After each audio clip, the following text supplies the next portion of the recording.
Baik, bismillahirrahmanirrahim. Assalamualaikum warahmatullahi wabarakatuh. Innal hamdalillah nahmaduhu wa nasta'inuhu wa nastaghfiruh wa na'udzu billahi min syururi anfusina wa min sayyiati a'malina may yahdihillahu fala mudhillalah wa may yudlil fala hadiyalah. Asyhadu an la ilaha illallah wahdahu la syarikalah wa asyhadu anna Muhammadan abduhu wa rasuluh. Allahumma shalli wa sallim wa barik ala sayidina Muhammadin wa ala alihi wa sahbihi ajmain. Amma ba'd. Alhamdulillah, senang sekali pada pagi hari ini kita masih diberikan nikmat sehat dan terutama nikmat Islam. Alhamdulillah kita masih bisa ikut majelis ini, insya Allah kita semuanya diridhoi Allah Subhanahu wa taala. Amin. Baik, mungkin Bapak Ibu sudah mengenal saya ya? Belum ya? Kasihan saya. Yang belum kenal, saya namanya Dondi Tan ya. Saya aktif di YouTube sebagai YouTuber. Tan itu marga saya, Pak. Saya keturunan Tionghoa. Jadi Tan itu marga saya. Marga itu bahasa Tionghoanya itu Se, Pak. Jadi saya Dondi Setan gitu, Pak. Setan, Pak, bukan seton, Pak. Nah, saya lahir di Semarang, besar di Cilacap, tumbuh dan besar menjadi orang Kristen karena saya dulu dikafirkan oleh orang tua saya. Kemudian saya kembali menjadi Muslim tahun 2014 ya. Alhamdulillah setelah beberapa tahun sebelumnya saya mengamati Islam tapi melalui Muslimnya ya. Yang saya amati itu Muslimnya, bukan ajaran Islamnya. Nah, memang saya jadi membutuhkan banyak waktu lama untuk mengenal ajaran Islam yang sesungguhnya, karena ketika kita melihat Muslimnya, belum tentu Muslim itu merepresentasikan Islamnya. Ya, alhamdulillah setelah saya akhirnya mempelajari Islamnya, setelah saya menonton video-videonya almarhum Syekh Hamid Didat, kemudian dilanjutkan dengan video-video Dr. Zakir Naik. Jadi ketika saya menonton video-video mereka, saya nonton sambil buka kitab saya ya. Karena saya sudah terbiasa akrab dengan kitab saya, mereka sebut ayat apa, saya cepat bukanya gitu. Alhamdulillah dari video-video tersebut saya akhirnya meriset gitu ya tentang Islam. Dan saya menemukan bahwa di dalam Quran ternyata banyak sekali ayat-ayat yang berhubungan dengan sains yang ternyata sudah terkonfirmasi oleh ilmu pengetahuan pada zaman sekarang ya. Masya Allah. Jadi saya sebagai orang Kristen pada waktu itu ketika membaca di Quran ada ayat yang berhubungan dengan sains dan sudah terkonfirmasi, berpikir saya, kok di kitab saya malah banyak yang salah gitu ya. Ya, di kitab saya di Kristen banyak ayat-ayat yang malah tidak sesuai dengan sains. Akhirnya setelah saya bandingkan dan saya mempelajari inti daripada Islam, di mana semua orang yang lahir itu sebenarnya adalah Muslim, orang yang berserah diri kepada penciptanya. Dan ketika orang itu misalnya dikafirkan oleh orang tuanya menjadi Yahudi, Nasrani atau Majusi, ketika dia mengenal Islam kembali, menerima Islam, memeluk Islam, sebenarnya orang itu tidak pindah agama, tetapi orang itu sebenarnya kembali ke fitrahnya. Itu yang menjadi inti yang saya pegang di dalam Islam. Kemudian saya juga menemukan di dalam Islam ternyata tidak ada yang namanya rasis. Kalau di agama saya yang lama, Tuhannya mengambil bentuk manusia dengan ras Yahudi gitu. Tapi ketika di Islam saya mengetahui bahwa ternyata orang Arab tidak lebih baik daripada orang non-Arab, orang non-Arab juga tidak lebih baik daripada orang Arab, tetapi yang lebih baik dari mereka adalah yang bertakwa. Masya Allah, itu adalah yang paling menggetarkan saya. Jadi saya melihat Islam ini ternyata agama yang universal untuk semua manusia, tidak membeda-bedakan suku dan ras gitu ya.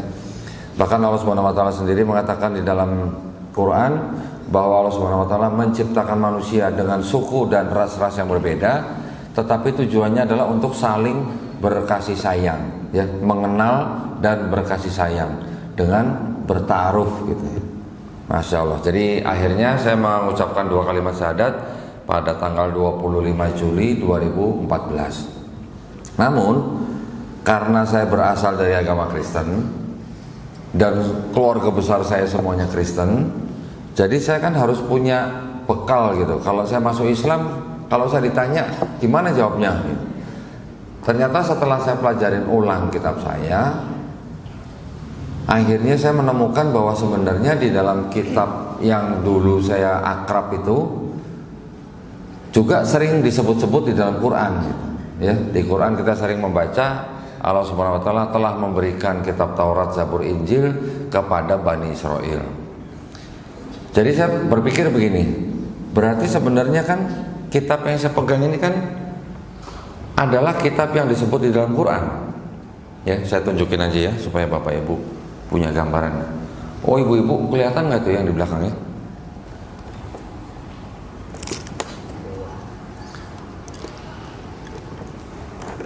Nah, jadi saya berpikir berarti sebenarnya kan kitab yang dulu saya imani ini yang disebut dengan Taurat, Zabur, Injil yang di dalam Quran. Saya berpikir begitu pada waktu itu ya. Saya mulai mempelajari tentang sejarah terbentuknya agama saya waktu itu. Saya juga mempelajari terbentuknya kitab ini. Saya juga mempelajari siapa yang menulis, di mana ditulis, kapan ditulis gitu. Ternyata apa yang disebut di dalam Quran, Taurat, Zabur, Injil, setelah saya pelajari, buat saya itu adalah wahyu-wahyu yang diturunkan Allah Subhanahu wa taala kepada nabi dan rasulnya untuk Bani Israel pada zaman itu. Setuju Pak? Betul ya? Untuk zaman itu. Dan kita tidak pernah membaca di dalam Quran bahwa Allah Subhanahu wa taala menurunkan kitab-kitab tersebut dan berjanji untuk menjaganya. Betul Pak? Tidak ada ya. Kita membaca Nabi Musa alaihissalam istilahnya diberikan kitab Taurat, terus menulis kitab Taurat dan dijanjikan untuk dijaga gitu ya. Tidak pernah membaca ya. Nabi Isa alaihissalam juga demikian. Yang dijanjikan untuk dijaga hanya Quran. Nah, kalau begitu apakah kitab yang saya pegang ini benar-benar Taurat, Zabur, Injil yang dimaksud dalam Quran tersebut gitu? Nah, karena saya membandingkan dua agama tersebut, jadi memang ada beberapa apologet muslim yang juga klaim bahwa di kitab ini ada nubuat untuk Nabi Muhammad SAW, ya. Termasuk juga Dr. Zakir Naik, termasuk juga almarhum Syekh Ahmad. Namun ketika saya juga mempelajari Quran lebih lanjut, lebih dalam, di Quran di surat Al-A'raf ayat 157 disebutkan bahwa mereka beriman kepada nabi yang ummi, yang namanya tertulis di dalam Taurat dan Injil. Betul kan? Ada klaim bahwa di dalam kitab ini, khususnya yang di dalam bahasa Ibrani, itu ada kata Muhammadim, ya. Di kitab ini tertulisnya di Kidung Agung 5 ayat 16. Banyak klaim bahwa itu adalah nubuat untuk Nabi Muhammad SAW. Saya pelajarin, saya ikutin. Ternyata kata Muhammadim itu tidak hanya di ayat itu gitu. Dipakai kira-kira di 12 ayat yang lain gitu ya. Dan juga ketika kata Muhammadim itu diterjemahkan menjadi Muhammad di dalam ayat itu, ternyata terjemahannya jadi nggak nyambung gitu. Karena memang bukan nama itu sebenarnya ya. Jadi ketika saya bandingkan dengan 12 ayat yang lain juga begitu. Ketika diterjemahkan menjadi kata Muhammad, memang terjemahannya jadi berbeda maknanya. Jadi saya mengambil kesimpulan ini sebenarnya bukan nama gitu. Karena tidak ada lagi nama Nabi Muhammad SAW di kitab ini, berarti saya beranggapan ini bukan Taurat, Zabur, Injil yang dimaksud oleh Quran. Karena apa juga? Karena di dalam kitab ini ternyata banyak sekali terjadi kontradiksi. Banyak sekali ada ayat-ayat yang tidak otentik gitu. Kalau istilah kita umat Islam menyebutnya hadis itu tidak sahih gitu.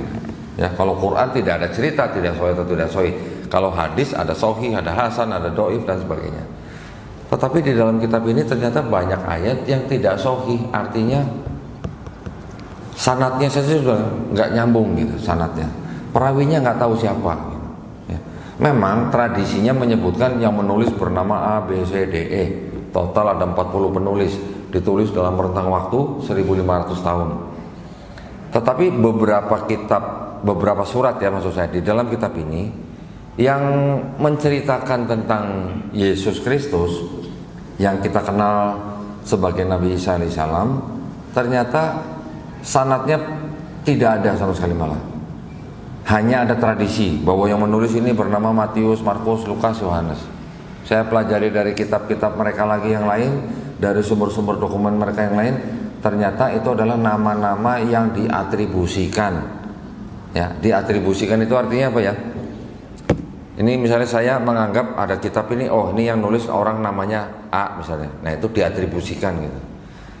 Ada sosoknya yang diceritakan dalam kitab ini, namanya memang sama, dianggapnya contoh misalnya Matius gitu ya. Matius adalah dianggap murid Yesus, pemungut cukai. Yang nulis ini tidak pernah mengaku saya bernama Matius, tapi Bapak Gereja mengatribusikan nama, oh kitab ini yang menulis orang ini Matius. Tapi orangnya sendiri udah nggak ada gitu. Gimana kalau begitu di ilmu hadis, Pak?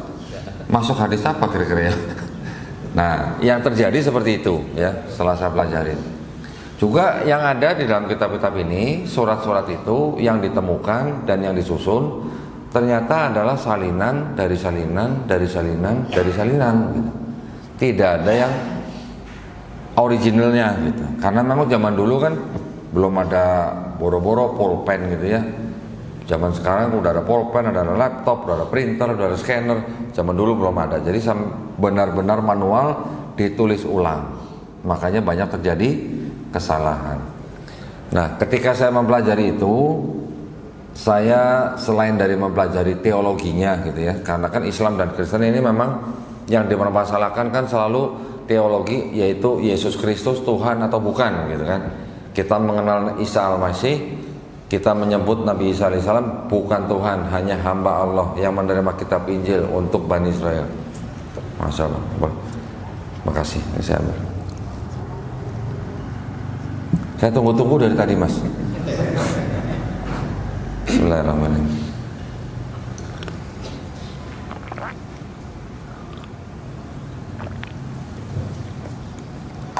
Baik. Jadi ketika saya mempelajari hal ini, saya juga melihat begitu banyak perdebatan ya antara ustadz-ustadz kita dengan saudara-saudara kita yang Kristen. Banyak orang berdebat antara Islam dan Kristen, yang diperdebatkan masalahnya hanya masalah Yesus Tuhan atau bukan. Yang dipermasalahkan masalah teologi ya. Saya melihat pada akhirnya orang mau berdebat Yesus itu Tuhan atau bukan, pada akhirnya itu akan menjadi lakum dinukum waliyadin. Mereka mau menyembah Yesus itu hak mereka, kita mau menganggap Nabi Isa alaihissalam sebagai Nabi juga hak kita. Kita tidak bisa melarang mereka untuk menyembah siapapun. Jadi jatuhnya lakum dinukum waliyadin. Nah, saya mengambil jalur yang sedikit mungkin berbeda gitu ya.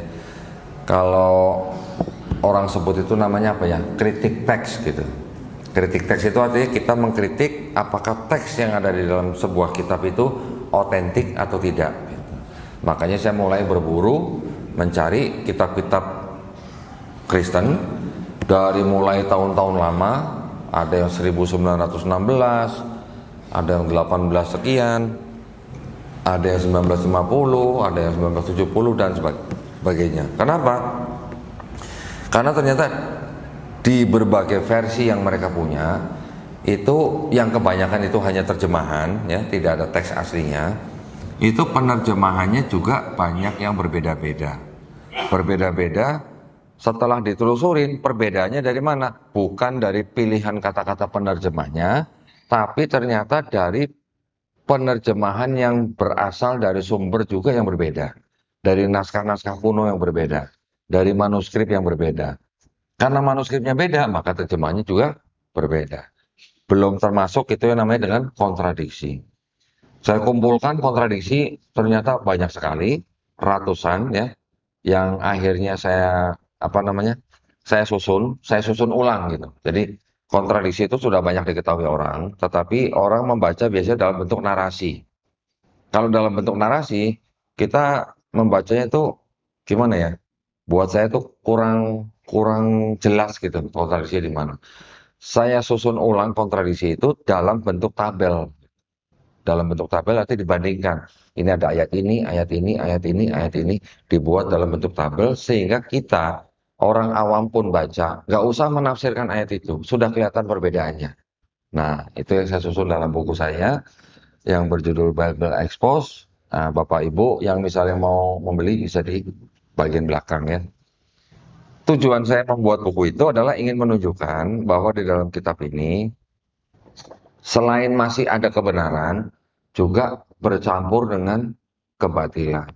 Sehingga buat saya pada waktu itu, saya tidak bisa lagi sebut ini sebagai kitab suci. Karena sudah ada campur tangan manusia. Ya.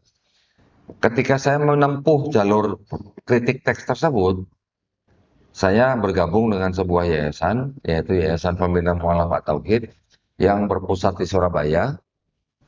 Dan alhamdulillah saya diamanatkan menjadi ketua Litbang ya untuk meriset dan mengembangkan yang namanya jalur perang pemikiran. Nah, ini sebuah yayasan tapi jalurnya jalur perang pemikiran. Perang pemikiran dengan siapa? Dengan saudara kita yang Kristen. Kenapa dengan saudara Kristen? Kenapa nggak yang Hindu, Buddha dan sebagainya? Karena agama Kristen ini agama yang mengajak orang di luar Kristen untuk masuk agama mereka. Mereka melakukan upaya-upaya pendangkalan akidah dan pemurtatan di kalangan Muslim, di kalangan umat Islam. Betul apa enggak, Pak? Masih ada, Pak, itu? Masih? Masih ya? Kalau masih berarti kita lanjut, Pak. Jadi kita memang memperjuangkan bagaimana untuk apa namanya umat Islam pada umumnya bisa menghadapi upaya-upaya pendangkalan akidah dan pemurtatan ini dengan ilmu, gitu. Menghadapinya dengan ilmu, bukan dengan gagang sapu, gitu, ya. Kalau kita menghadapi pemurtatan dengan gagang sapu, nanti ada yang foto, yang salah siapa, Pak? Ya pegang sapu atau yang pegang brosur? Yang pegang gagang sapu ya nanti ya. Terlihat sepintas menjadi salah. Tetapi kalau kita bisa menghadapi upaya-upaya tersebut dengan ilmu, ya kita bisa menghadapi mereka dengan elegan. Syukur-syukur malah yang melakukan upaya pemurtatan itu dapat hidayah, insya Allah. Gitu. Dan itu sudah terjadi beberapa kali. Nah, kami dari Yayasan Pembina Mualafat Tauhid, eh, kami saya ditugaskan untuk berdebat dengan pendeta, gitu ya. Minimal setahun 2 kali. Waktu awal-awal mudah cari pendeta untuk berdebat. Belakangan sekarang susah cari pendeta untuk berdebat. Nggak tahu kenapa gitu ya. Mungkin karena saya sering menunjukkan kitab ini kan ya, di YouTube gitu kali ya. Nah ini kitab memang sakti ini, tebal sekali ini. Ini banyak orang Kristen yang bersyahadat setelah membaca ini. Ya, nanti saya bisa tunjukkan. Nah, pengalaman kita berdebat dengan para pendeta, kami itu ditugaskan untuk berdebat dengan mereka itu harus dengan cara yang paling baik. Karena di Quran kita juga membaca, janganlah kamu berdebat dengan ahlul kitab kecuali dengan cara yang baik. Ya, itu adalah perintah di Quran. Jadi kita melakukan perdebatan itu kita yang memfasilitasi, Pak. Tempat kita fasilitasi, akomodasi kita berikan kepada lawan debat kita, konsumsi dan sebagainya, transportasi dan sebagainya. Pulang juga kita amplopin, Pak, pendetanya. Jadi kita berdebat hanya untuk edukasi, ya, bukan untuk mencari permusuhan. Setelah berdebat kita masih bisa ngopi bareng, makan bareng, ngobrol gitu dan sebagainya. Artinya kita menggunakan sarana debat itu sebagai apa? Sebagai dakwah. Karena apa? Dengan debat itu kita siarkan live di media sosial, orang yang menonton baik itu dari kalangan Islam maupun yang bukan Islam, ketika menonton perdebatan itu yang Islam diharapkan makin kuat, iman dan akidahnya. Yang belum Islam, kita harapkan ya silakan menjemput hidayah kalau dia mau menggunakan akal dan pikirannya. Ya. Tetapi kami sadar bahwa di negara Republik Indonesia ini, setiap warga negara dijamin haknya untuk memilih dan menjalankan agama dan kepercayaannya masing-masing. Yang menjamin negara Republik Indonesia. Ya. Ada di Undang-Undang Dasar 1945, pasal 29 ayat 2. Namun begitu, dikarenakan ada upaya-upaya yang tadi saya sebutkan, upaya-upaya pendangkalan akidah, pemerintah juga punya aturan yang namanya keputusan bersama dua menteri, Menteri Agama dan Menteri Dalam Negeri, nomor 1 tahun 1979, yang mengatur tentang pensiaran agama. Ya, di dalam bab 3, pasal 4, dinyatakan dilarang mensiarkan agama kepada orang maupun kelompok orang yang sudah beragama. Itu ada aturannya. Cuman sayangnya memang di keputusan bersama itu sanksinya tidak begitu tegas. Gitu. Yang melanggar hanya akan diberi sanksi sesuai dengan ketentuan yang berlaku. Ketentuan yang berlakunya cari-cari lagi. Gitu. Ya, mungkin dari KUHP dan sebagainya. Jadi masih berani, teman-teman kita yang Kristen tuh masih berani ketok-ketok pintu rumah orang Islam, menyebarkan pamflet, brosur, buku dan sebagainya, dan mengajak mereka untuk masuk agama mereka. Masih berani. Mereka masih berani membuat acara-acara untuk umum, bahkan yang diundang orang-orang Islam, acara-acara yang sepertinya acara-acara yang bagus gitu, acara-acara sosial, bimbel misalnya, seminar misalnya, yang diundang orang Islam, diberikan ilmu, istilahnya ilmu yang umum ya, pendidikan-pendidikan secara gratis. Siapa yang nggak mau gitu ya? Pasti banyak yang ikut mau. Mereka mengirimkan anak-anaknya untuk ikut bimbel. Gitu. Tapi nanti di bimbel diajarin pelajaran umum, matematika, fisika dan sebagainya. Ada bahasa Inggrisnya. Ujung-ujungnya apa? Kalau belajar bahasa Inggris, kalau mau cepat pinter pakai nyanyi. Gitu. Nanti nyanyi-nyanyi, syairnya syair-syair lagu gereja. Anak-anak sudah mulai masuk lagu-lagu gereja. Dimasuki dengan akidah-akidah Kristen. Itu yang terjadi. Itu yang dilakukan oleh gereja-gereja juga. Belum lagi nanti ada pelayanan sosial, misalnya pelayanan kesehatan, bisa juga. Bisa juga lewat pendidikan di sekolah. Bisa juga lewat pelayanan di rumah sakit. Ya. Kita tahun kemarin sempat ya, ini ada satu pengalaman, kita mengirimkan utusan ke kota Bandung ketika ada seorang pemuda, ibunya sakit keras, dirawat di rumah sakit karena urgent masuk ke rumah sakit Kristen. Ketika itu ibunya harus dioperasi dan pemuda ini belum mengurus BPJS untuk ibunya, mungkin punya tunggakan. Rumah sakit menawarkan operasi secara gratis. Tapi, nah ada tapinya, gratisnya operasinya, syaratnya suruh masuk Kristen. Pemuda ini menghubungi kami kirim utusan, kami bereskan BPJS-nya, akhirnya kita pindahkan ke rumah sakit lain, rumah sakit Islam. Yang saya sering dengar, kalau di rumah sakit Kristen, itu kalau ada orang yang misalnya udah sakaratul maut gitu, ya, dan dia bukan Kristen, pihak keluarganya nggak boleh nunggu di dalam, disuruh keluar. Nanti yang menangani tim dari rumah sakit gitu. Nanti bagaimana caranya, simsalabim tiba-tiba pasien udah jadi Kristen. Itu banyak terjadi.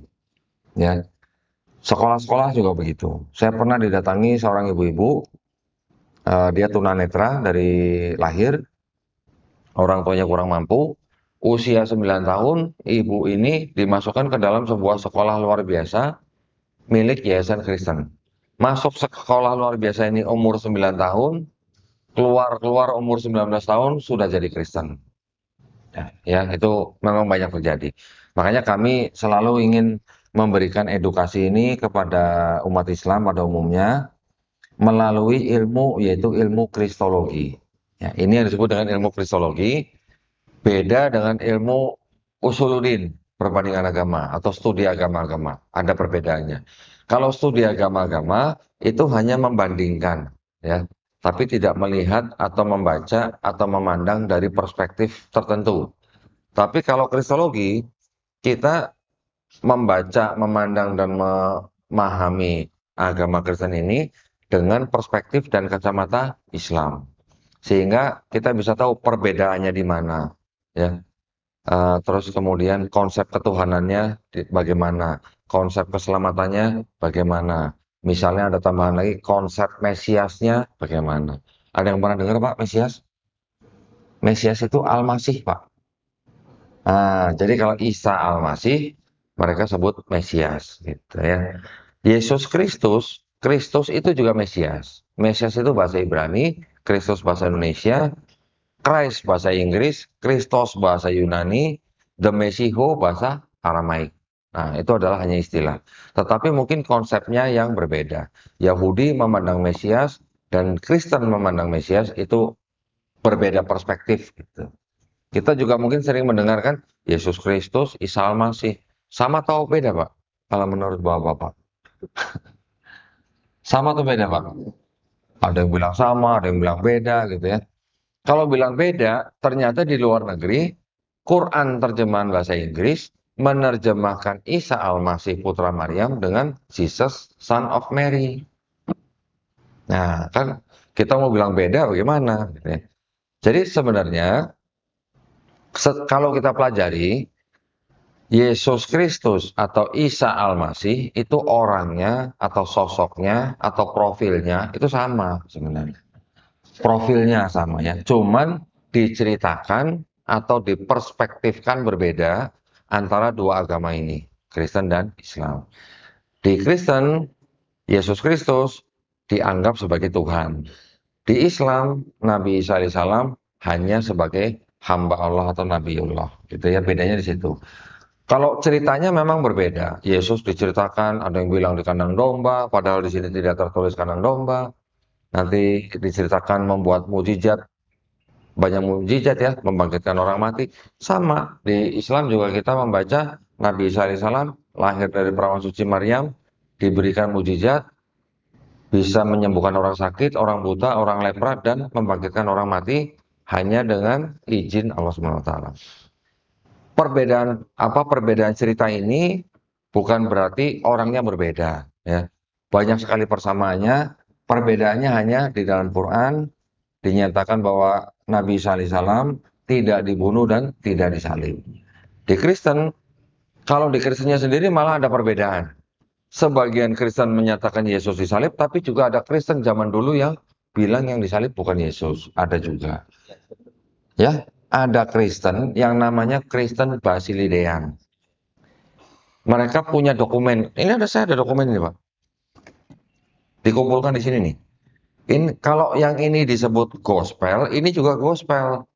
Teman, bedanya kalau gospel ini masuk kitab suci mereka, gospel ini tidak masuk kitab suci mereka. Yang ini yang punya kuasa menolak gospel yang ini. Karena ceritanya berbeda. Di sini Yesus disalib, di sini Yesus tidak disalib. Malah di sini diceritakan yang disalib adalah Simon orang Kirene. Ada perbedaan gitu di Kristennya. Tapi memang yang mayoritas menyatakan bahwa Yesus dibunuh dan disalib. Secara umum gitu Kristennya. Kalau ini kan kelompoknya memang sudah punah. Sudah nggak ada. Yang disebut dengan Kristen Basilidean itu termasuk kelompok Kristen Gnostik namanya. Awal-awal dulu tuh ada Kristen Gnostik, ada Kristen Arianisme, ada Kristen Nazarin, ada Kristen Ebionites gitu. Ini mereka yang tidak menyembah Yesus sebagai Tuhan, tidak makan babi, dan tetap sunat. Ya. Yang sekarang malah tidak melakukan itu. Masih ada yang sunat tapi sedikit, itu pun bukan karena Yesus. Masih ada yang puasa, itu pun juga tidak mayoritas. Masih ada yang sujud atau sholat, itu pun juga tidak mayoritas. Sangat sedikit kelompok yang begitu ya. Nah, yang kalau kita amati, saya sering gunakan ini ketika banyak tamu yang datang bertemu saya dari kalangan Kristen. Selain saya beritahukan isi di dalam kitab mereka, juga saya menggunakan perbandingan dengan apa yang dilakukan atau diceritakan Yesus di dalam kitab ini. Yesus yang di sini diceritakan dia disunat, dia sholat, bahkan ada sholat subuhnya, karena sholatnya sebelum matahari terbit, seperti kita tadi ya. Dan caranya sholat sama seperti kita, yaitu dengan sujud. Dan Yesus yang diceritakan di sini dia tidak makan babi karena dia mengikuti hukum Taurat. Yesus yang di sini juga diceritakan berpuasa 40 hari. Kita bulan Ramadan 30 hari ya Pak ya. ya tambah tambah puasa Syawal 6 hari. Tambah puasa sunnah dikit udah sama lah 40 hari. Tapi mirip gitu lah ya. Terus kemudian diceritakan juga Yesus di sini terlepas daripada yang disalib itu Yesus atau bukan, jenazah yang disalib itu dikafani. Nah, sekarang agama apa? Yang laki-lakinya disunat, puasa, sholat, sujud, nggak makan babi, soal apa? Dikafani. Islam, malah kita sendiri yang mengikuti cerita Yesus di sini gitu. Jadi bisa disebutkan kita umat Islam malah yang mengikuti sunnah Yesus di dalam Bible mereka.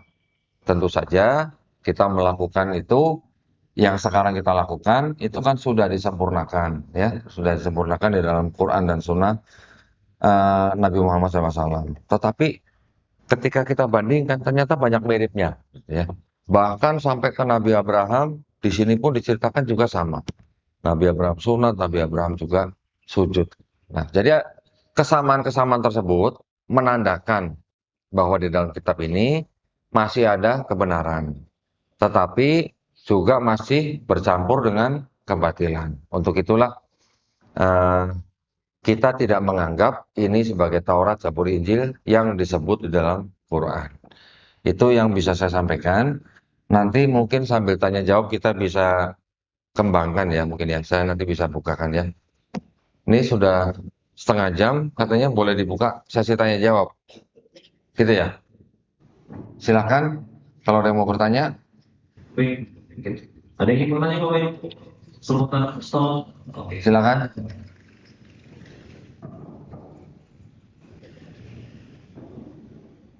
Assalamualaikum warahmatullahi wabarakatuh. Waalaikumsalam warahmatullahi wabarakatuh. Bapak, kalau di Islam di surah Maryam itu Nabi Isa lahirnya kan di bawah Pohon korma. pohon kurma. Sebelum melahirkan Ibu Maryam ini makan untuk misalnya, jadi misalkan kurma yang sudah matang, Iya. dia disediakan air di bawahnya. Ada sungai di bawahnya. Ya, ya, Sungai di bawahnya. ya. Semua sungai itu sekarang sudah dilarang sama Allah. Pertanyaannya, Pertanyaannya, sama dengan kelahiran Yesus Kristus yang di dalam kitab itu. beda Pak. Beda jauh Pak. Ya, Nah, jadi kalau yang di kitab mereka, kita menyebutnya gospel ya Pak ya, jangan sebut Injil Pak. 4 surat yang menceritakan tentang Yesus di dalam kitab ini, itu adalah Matius, Markus, Lukas, Yohanes. Ini nama-nama surat Pak. Kalau kita mengenal di Quran itu nama-nama surat. Dari 4 surat ini, Matius, Markus, Lukas, Yohanes, yang menceritakan tentang kelahiran Yesus itu hanya Matius dan Lukas Pak. Ya. Yang Matius dan Lukas menceritakan kronologi sebelum sampai Yesus lahir, itu kronologinya berbeda Pak. Beda. Nah ini juga yang disebut dengan kontradiksi. Yang di Matius diceritakan bahwa Yesus itu, bahwa Maria, ibunya Yesus itu, bertunangan dengan Yusuf, ya namanya Yusuf ya. Kalau di Quran tidak ada suami ya, kalau Maryam ya. Mereka tinggalnya memang di daerah Yerusalem. Setelah Yesus lahir, Raja Yudea pada saat itu namanya Raja Herodes Agung, Pak ya. Karena dia diberitahu ada bayi yang lahir yang akan menggantikan dia, istilahnya menjadi raja orang Israel, dia perintahkan tentaranya untuk membunuh semua bayi laki-laki yang berusia 2 tahun ke bawah. Jadi karena ada perintah itu, Yusuf dan Maria dan Yesus itu dibawa ke Mesir. Ya, hijrah ke Mesir. Setelah Raja Herodes Agung ini meninggal, baru Yusuf, Maria, dan Yesus kembali ke Israel. Tapi tidak kembali ke Yerusalem, kembalinya ke kota Nazaret, Pak, di utara. Itu Matius, Pak ya. Kalau yang Lukas, Yusuf dan Maria ini tinggalnya di Nazaret, di utara. Ketika itu diadakan sensus di Yerusalem, mereka turun ke selatan, ke kota Yerusalem, sampai ke kota Bethlehem. Baru Yesus lahir di Bethlehem. Setelah lahir, kemudian setelah disunat, setelah ibunya bersuci itu ya, istilah di sini tuh tahir gitu Pak.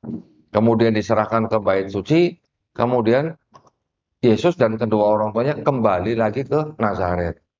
Jadi yang di Lukas tidak pernah diceritakan Yesus hijrah ke Mesir gitu Pak. Sudah beda kan berarti kan? Dan yang kedua, yang di Matius diceritakan Yesus lahir ketika zaman Raja Herodes Agung. Raja Herodes Agung menurut sejarah itu memerintah dari tahun 37 sebelum Masehi sampai tahun 4 sebelum Masehi. Jadi Raja Herodes Agung meninggal tahun 4 sebelum Masehi. Yesus lahir. Tapi lahirnya kan sebelum itu karena Raja Herodes Agung sebelum meninggal sempat menyuruh tentara untuk membunuh anak bayi laki-laki umur 2 tahun ke bawah. Berarti Yesusnya lahir kan sebelum tahun 4 sebelum Masehi. Kalau 2 tahun berarti anggap saja lahirnya tahun 6 sebelum Masehi. Ya, berdasarkan sejarah nih Pak, karena kita mengambil dari matinya Raja Herodes Agung. Tapi kalau di Lukas, sensus yang diadakan oleh Romawi itu terjadi ketika ada seorang gubernur namanya Quirinius. Gitu. Jadi ketika Quirinius mengadakan sensus, Yesus lahir. Gitu. Nah Quirinius ketika menjadi gubernur, dia menjadi gubernur itu tahun 6 Masehi berdasarkan sejarah. Ada buku-bukunya Pak, yang menyatakan bahwa Quirinius menjadi gubernur Syria itu tahun 6 Masehi. Ketika dia ditunjuk menjadi gubernur, dia ditugaskan untuk melucuti anaknya Raja Herodes Agung yang menggantikan ayahnya. Jadi udah ada perbedaan berapa? 12 tahun bedanya kelahirannya. Nah, boro-boro kalau yang melahirkan di bawah pohon korma. Diceritakan Yesus lahirnya di penginapan Pak, di sebuah penginapan karena sudah tidak ada kamar, jadi mereka melahirkan dan Yesusnya ditaruh di palungan. Palungan itu tempat makan hewan Pak. Karena ditaruhnya di palungan, tempat makan hewan, orang Kristen berasumsi bahwa Yesus dilahirkan di kandang domba. Gitu. Ya Pak ya. Nah, tapi ketika nanti mereka sedang bikin drama Natal misalnya, nanti diceritakan Yesus lahir ditaruh di sebuah gua. Jadi berbeda, sama sekali ceritanya memang berbeda Pak. Tapi ada indikasi begini, di Quran, Maryam ibunda daripada Nabi Isa alaihissalam ini ketika sebelum melahirkan diperintahkan untuk menjauh dari kota Yerusalem kan, ke arah timur, ke kota yang banyak pohon kormanya, ya, ke tanah yang rendah gitu. Di Bible ini Pak, diceritakan ada sebuah kota di sebelah timurnya Yerusalem yang banyak pohon kormanya, bahkan disebut sebagai kota pohon korma atau kota korma. Namanya kota Yeriko, Pak. Ada di sini. Nah, bedanya di situ. Jadi, kalau berdasarkan ayat-ayat di Quran dan ayat di sini, Maryam melahirkan Yesus di sebelah timur Yerusalem yang banyak kormanya, berarti di kota Yeriko. Gitu Pak ya, semoga menjawab pertanyaan Pak. Silakan yang lain. Baik, mau itu ada nih, oke terakhir ya, silakan.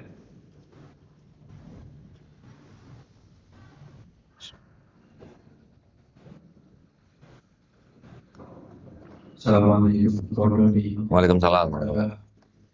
Saya menanyakan saya sering ikuti YouTube-nya Ko Harundi dan saya juga sering melihat dari sumber-sumber yang lain. Banyak ritual-ritual dari saudara-saudara kita sekarang itu yang malah tak hubungannya dengan tradisi paganisme. Dan yang aneh juga dulu orang Romawi itu memerangi orang Nasrani, tapi terus malah diadopsi menjadi agama yang disahkan oleh mereka.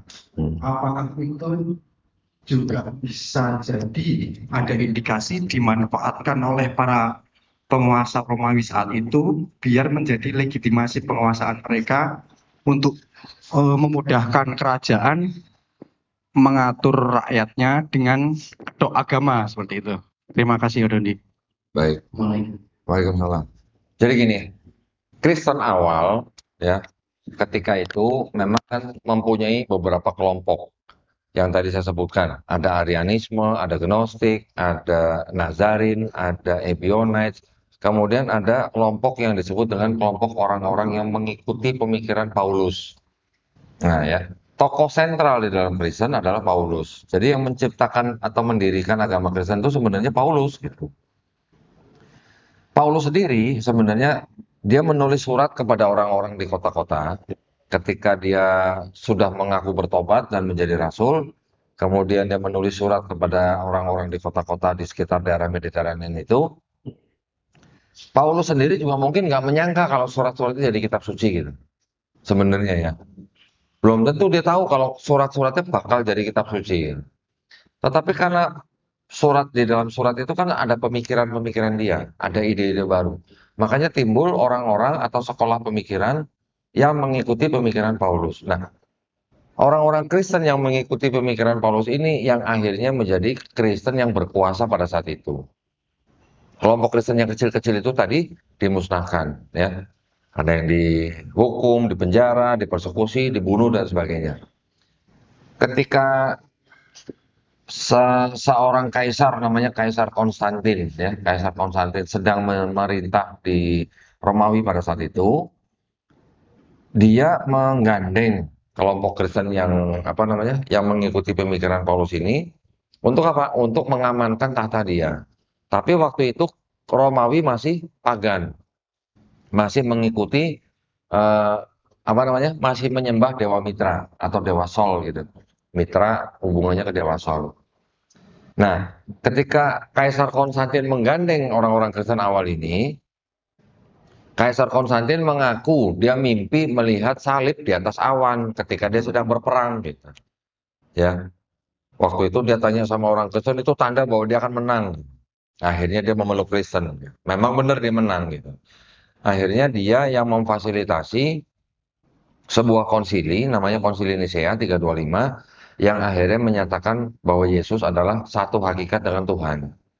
Dari situ, Konstantin juga menyatakan bahwa Kristen boleh dianut oleh warga Romawi, tapi belum jadi agama negara.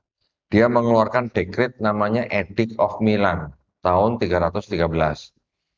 Kristen boleh dianut oleh warga Romawi. Nah, dia itu sendiri yang menggabungkan sinkretisasi gitu lah ya, menggabungkan antara paganisme dan Kristen. Kristen awal tadinya nggak punya gereja, dikasih gedung gereja yang bentuknya seperti Koloseum atau apa gitu ya. Patung-patung di Romawi yang tadinya dewa-dewi, dewa perang, dewa apa segala macam, diganti dengan patung santo-santo atau patung-patung perempuan-perempuan suci gitu, Bunda Maria dan sebagainya. Pendeta-pendeta Kristen nggak perlu bayar pajak. Ini proses sinkretisasi Kristen ke Romawi. Jadi istilahnya Kaisar Konstantin itu mau mengkristenkan orang pagan. Ya. Baru di tahun 380 Masehi, Kaisar Theodorus membuat dekret Edict of Thessalonica. Kristen resmi menjadi agama negara. Nah, itu ada prosesnya gitu Mas. Jadi Kristen yang sudah menjadi agama negara Romawi sebenarnya malah juga boleh dikatakan mengadopsi budaya pagan gitu. Ya, seperti kita bisa lihat lah. Perjamuan Kudus misalnya, ya, Perjamuan Kudus. Itu juga mengadopsi budaya pagan yang diambil dari Mesir, tapi diteruskan di Romawi. Belum lagi nanti cerita-cerita di dalam Bible yang menceritakan ketika Yesus disalib, ada gempa bumi, tabir bait suci terbelah dua, ketika Yesus bangkit, orang-orang kudus yang sudah mati bangkit dari kubur, masuk ke dalam kota. Cerita itu juga diambil dari festival Antisteria di Yunani. Ya, jadi memang ada blending, ya, ada blending antara Kristen dan nggak cuma paganisme Mas, ada Helenisme Yunani, ada paganisme Romawi, dan juga ada filosofi Platonisme. Nah, ini blending ini masuk ke dalam Kristen, gitu ya. Jadi memang periode-periode itu adalah periode pembentukan agama Kristen. Bahkan akidahnya itu terbentuknya bukan setahun 2 tahun, Konsili 325 menyatakan Yesus Tuhan di Nisea. Konsili Konstantinopel 381 Roh Kudus juga Tuhan. Konsili Efesus 431 menyatakan Maria sebagai Theotokos. Konsili Kalsedon tahun 451 menyatakan bahwa Yesus sepenuhnya Tuhan, sepenuhnya manusia. Konsili Konstantinopel II tahun 553 menyatakan bagaimana memisahkan sifat ganda Yesus tanpa meninggalkan Kristus. Konsili Konstantinopel III tahun 681 menyatakan Yesus punya satu kehendak atau dua kehendak. Konsili Nisea II tahun 787 Masehi menyatakan bagaimana menyembah Yesus sebagai ikon. Butuh 400 tahun lebih untuk membentuk akidah mereka. Gitu Mas. Jadi ketika Mas tadi bilang bahwa awalnya Romawi memerangi Kristen, ya karena memang Kristen terbentuknya juga mungkin di daerah yang sedang dijajah Romawi, tetapi ketika kelompok ini mulai membesar dan sudah punya pemimpin-pemimpin gerejanya atau pemimpin-pemimpin jemaat, itu yang digandeng sama Romawi untuk mengatur orang-orang Kristen di situ gitu Mas, supaya bisa mengamankan tata kaisar. Tata kaisar itu kan mudah berpindahnya gitu loh. Lagi ada acara di depan raja, ada yang bunuh raja mati langsung pindah kaisarnya. Gitu ya Mas ya. Baik. Cukup? Alhamdulillah. Terima kasih banyak atas kesempatannya yang diberikan pada saya di Masjid Jogokarian ini. Saya mohon maaf jika ada kata-kata yang kurang berkenan, yang salah datangnya dari saya, yang benar datangnya hanya dari Allah Subhanahu wa taala. Ya, saya mendoakan supaya kita semuanya dilindungi dan dirahmati Allah Subhanahu wa taala, dan juga insya Allah kita dijadikan manusia yang mengikuti apa yang sudah diturunkan Allah Subhanahu wa taala melalui Rasulnya, dan insya Allah kita dijadikan manusia yang menjadi saksi keesaan Allah Subhanahu wa taala. Ya, terima kasih banyak sekali lagi. Akhir kata wabillahi taufiq wal hidayah. Wassalamualaikum warahmatullahi wabarakatuh.